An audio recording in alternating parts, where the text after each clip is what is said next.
Kalau ada ciri ini melekat pada diri kita, segera tobat. Karena resikonya bahaya. Pertama, nifaq. Allahu Akbar. Orang yang disebut munafik. Cirinya 3. 1, idza haddatsa kadzaba. Kalau dia bicara dimanapun, hobinya berdusta. Ingat, hadisnya bukan hadatsa, tapi haddatsa. Beda antara hadatsa dengan haddatsa. Kalau hadatsa, sekali bicara. Mungkin ada orang yang terpaksa berdusta karena satu hal, bukan jadi kebiasaan. Kalau ini, setiap bicara, hobinya dusta. Jadi banyak dustanya dibanding biasanya. Ya, hati-hati nih. Rumah tangga, tanya, kemana ya? Sini dulu, padahal enggak. Kebiasaan. Anak dari kecil ditanya, misalnya, kemana? Awas, hati-hati. Di kantor jadi biasa. Terbiasa bermuamalah dusta. Hati-hati teman-teman, hati-hati. Kalau pilih-pilih pekerjaan yang baik-baik. Di diplomasi, dunia politik sekarang, ekonomi di perdagangan, berapa banyak orang dusta dengan barang jualan dan sebagainya. Promosi kan bagian dari pembicaraan. Bikin status, hoax, buzzer gitu, hati-hati itu. Yang suka bikin yang buruk-buruk itu kan kebiasaan, jadi profesi. Sekarang jadi profesi. Nabi mengancam, dijadiin profesi.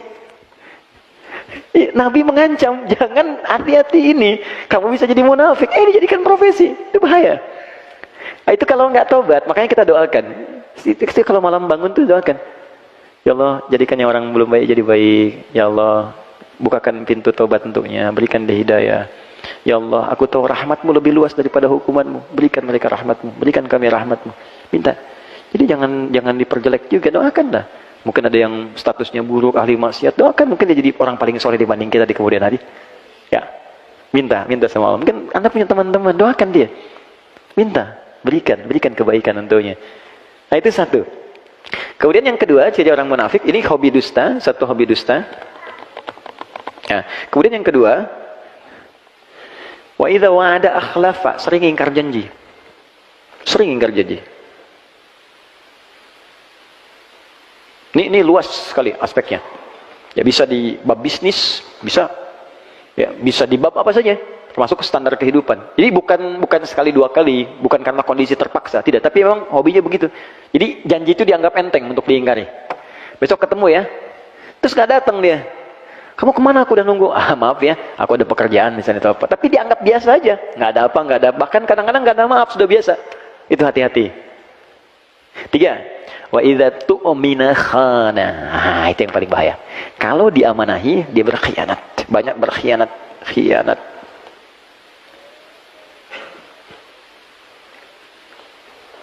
Istri, amanah untuk para suami.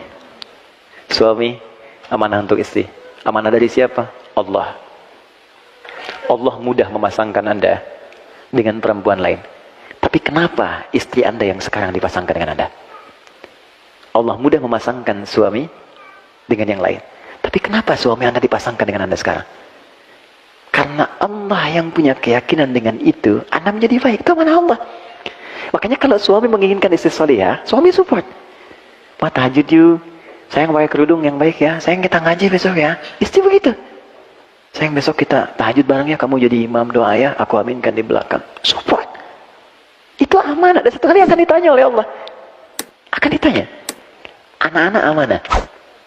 Sudah berapa banyak anak Allah amanahkan kepada Anda? Sudah sejauh apa Allah mendekatkan dia dengan Anda mendekatkan dia dengan Allah? Itu amanah. Satu kali akan ditanya. Dan nanti ada riwayat ketika anak akan ke neraka, orang tua ke surga, ada riwayat anaknya mengajukan protes kepada Allah. Perhatikan, dengar kalimatnya. Ya Allah, aku begini nih karena orang tuaku tak pernah peduli kepadaku. Mereka sholat sendiri saja, ya Allah, aku gak pernah dilihat. Mereka puasa sendiri, aku gak pernah diajak. Kalimat itu muncul. Lalu apa yang terjadi? Diadili oleh Allah keduanya, dikonfirmasi ternyata benar kejadiannya. Maka ditukarkan. Semua beban itu dipindahkan kepada orang tuanya, anaknya kemudian dibersihkan, anak yang ke surga, orang tua ke neraka. Hati-hati. Nah, itu amanah. Pekerjaan amanah. Apapun itu. Dan semua akan dipertanggungjawabkan. Makanya kalau kita niatkan ikhlas, dunia otomatis datang, akhirat itu akan mulia. Ya, Anda yang kerja apa saja, itu jaga dengan baik. Niatkan ibadah. Nah ini ya, 3 ini. Maka nanti kalau kita sering berdoa begini, Allahumma inni a'udzubika min adzabi jahannam. Artinya, ya Allah lindungi aku dari sebab-sebab neraka jahannam. Maka Anda akan didorong oleh Allah untuk berbuat jujur. Pekerjaan jujur, di kehidupan rumah tangga jujur, terus cerita bareng-bareng. Ya, nikmat hidupnya. Ya, mengajar jujur. Saya juga sama Ustadz. Jangan karena saya senang satu amalan, saya sembunyikan yang lain, itu dosa besar. Anda tahu, orang yang masuk neraka duluan, itu 3 golongan. Salah satunya Ustadz, kiai, para pengajar. Makanya saya sering katakan tolong doakan itu. Jangan dikira mudah itu. Tidak mudah. Tidak mudah. Ya, ada seorang yang berkata ketika ditanya, "Ma fa'alta bi'ilmik?" Apa yang kamu kerjakan dengan ilmumu? Dia berkata, "Saya mengajar karenamu ya Allah." Kata Allah, "Kadzdzab." Kalau kadzib sekali dusta, kadzdzab berdusta sering berkali-kali. Apa jawaban Allah saat itu? Dibukakan filenya semua. Kamu itu mengajar hanya untuk cari popularitas. Kamu hanya mengajar untuk cari materi, cari amplop, cari macam-macam. Lemparkan dia ke neraka. Dibawa, ditarik malaikat, dilemparkan. Oke, tolong jangan bebani saya dengan hal semacam itu.